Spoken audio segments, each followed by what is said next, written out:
ತುಮಕೂರಿನ ಹೊರವಲಯದಲ್ಲಿ ಪತಿಯೇ ಪತ್ನಿಯನ್ನ ಕೊಲೆ ಮಾಡಿದ್ದಾನೆ.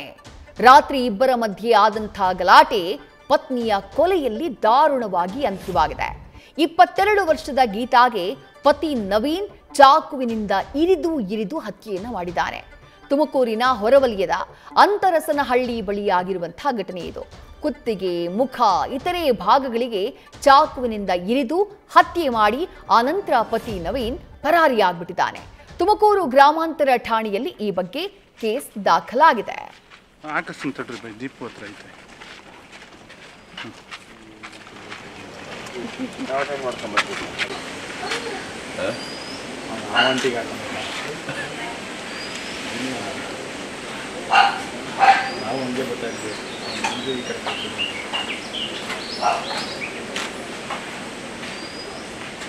ಸಂದು ಕಂಡ್ರೆ ಇದು ಇನ್ನೂ ತಕ್ಕಂತ ಬಾಡಿ ವಾರಿಸ್ತಾರೆ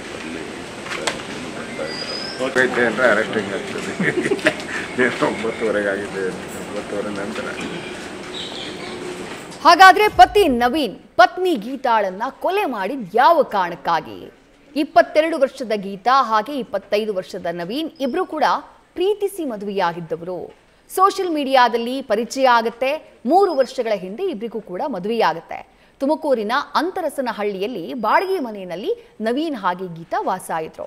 ಇವರಿಬ್ಬರ ದಾಂಪತ್ಯಕ್ಕೆ, ಇವರಿಬ್ಬರ ಪ್ರೀತಿಗೆ ಸಾಕ್ಷಿಯಾಗಿ 1.5 ವರ್ಷದ ಒಂದು ಮಗು ಕೂಡ ಇದೆ. ಮಗುವನ್ನ ತನ್ನ ತವರು ಮನೆಗೆ ಕಳುಹಿಸಿದ್ಲು ಗೀತಾ. ಪತಿ ಅಂತರಸನಹಳ್ಳಿಯಲ್ಲಿ ತರಕಾರಿ ಮಾರುಕಟ್ಟೆಯಲ್ಲಿ ಕೆಲಸ ಮಾಡ್ತಾ ಇದ್ದ. ಮೃತ ಮಹಿಳೆ ಗೀತಾ ಮನೆಯಲ್ಲಿ ಕೆಲಸ ಮಾಡ್ಕೊಂಡಿದ್ದವಳು. ಆದ್ರೆ ಪದೇ ಪತಿ ನವೀನ್ ಹಾಗೆ ಪತ್ನಿ ಗೀತಾ ನಡುವೆ ಗಲಾಟೆಗಳಾಗ್ತಾ ಇತ್ತಂತೆ. ಪದೇ ಜಗಳ ಆಡೋರು. ಏನಾದ್ರೂ ಒಂದು ಕಾರಣಕ್ಕೆ ಕ್ಷುಲ್ಲಕ ವಿಚಾರಗಳಿಗೆ ಗಂಡ ಹೆಂಡತಿ ಮಧ್ಯೆ ನಿತ್ಯ ಜಗಳ ಆಗೋದು. ನಿನ್ನೆ ರಾತ್ರಿಯೂ ಕೂಡ ಗಂಡ ಹೆಂಡತಿ ನಡುವೆ ಸಣ್ಣ ಗಲಾಟೆ ಶುರುವಾಗಿದೆ. ಆ ಗಲಾಟೆ ನಂತರ ವಿಕೋಪಕ್ಕೆ ಹೋಗಿ ಗೀತಾಗೆ ಚಾಕುವಿನಿಂದ ಚುಚ್ಚಿ ಕೊಲೆ ಮಾಡಿದ್ದಾನೆ ಪತಿ ನವೀನ್. ಸಿಕ್ಕಲ್ಲಿ ಇಳಿದಿದ್ದಾನೆ. ಇವತ್ತು ಬೆಳಗ್ಗೆ ಕೊಲೆ ಮಾಡಿದಂತಹ ನಂತರದಲ್ಲಿ ಆತ ಪರಾರಿಯಾಗ್ಬಿಟ್ಟ. ಇವತ್ತು ಬೆಳಗ್ಗೆ ಗೀತಾ ಕೊಲೆಯಾಗಿರೋದು ಬೆಳಕಿಗೆ ಬಂದಿದೆ. ಆ ನಂತರ ಸ್ಥಳಕ್ಕೆ ಭೇಟಿಯನ್ನ ಕೊಟ್ಟಿದ್ದಾರೆ ತುಮಕೂರು ಗ್ರಾಮಾಂತರ ಪೊಲೀಸರು. ಎಎಸ್ಪಿ ಗೋಪಾಲ್, ಡಿವೈಎಸ್ಪಿ ಚಂದ್ರಶೇಖರ್ ಎಲ್ಲರೂ ಕೂಡ ಭೇಟಿ ಕೊಟ್ಟು ಪರಿಶೀಲನೆ ಮಾಡುವಂತಹ ಕೆಲಸವನ್ನ ಮಾಡಿದ್ದಾರೆ. ತುಮಕೂರು ಗ್ರಾಮಾಂತರ ಠಾಣೆಯಲ್ಲಿ ಈ ಬಗ್ಗೆ ಕೇಸ್ ಕೂಡ ದಾಖಲಾಗಿದೆ. ಪತ್ನಿಯನ್ನ ಕೊಲೆ ಮಾಡಿ ನಾಪತ್ತೆಯಾಗಿರುವಂತಹ ಪತಿ ನವೀನ್ ಇದಾನಲ್ಲ, ಆತನಿಗಾಗಿ ಪೊಲೀಸರು ಹುಡುಕಾಟವನ್ನ ಮುಂದುವರೆಸಿದ್ದಾರೆ. ಸೋಷಿಯಲ್ ಮೀಡಿಯಾದಲ್ಲಿ ಪರಿಚಯವಾದವರು, ಸೋಷಿಯಲ್ ಮೀಡಿಯಾದಲ್ಲಿ ಪ್ರೀತಿ ಹುಟ್ಟಿ ಆ ನಂತರ ಮದುವೆಯಾದವರು, ಅವರಿಬ್ಬರ ದಾಂಪತ್ಯ ಈ ರೀತಿ ದುರಂತ ಅಂತ್ಯ ಕಂಡಿದೆಯಲ್ಲ, ಇದು ನಿಜಕ್ಕೂ ವಿಪರ್ಯಾಸ. ನ್ಯೂಸ್ ಫಸ್ಟ್ ನಿರ್ಭೀತಿಯಿಂದ ನಿಮ್ಮ ಪರವಾಗಿ.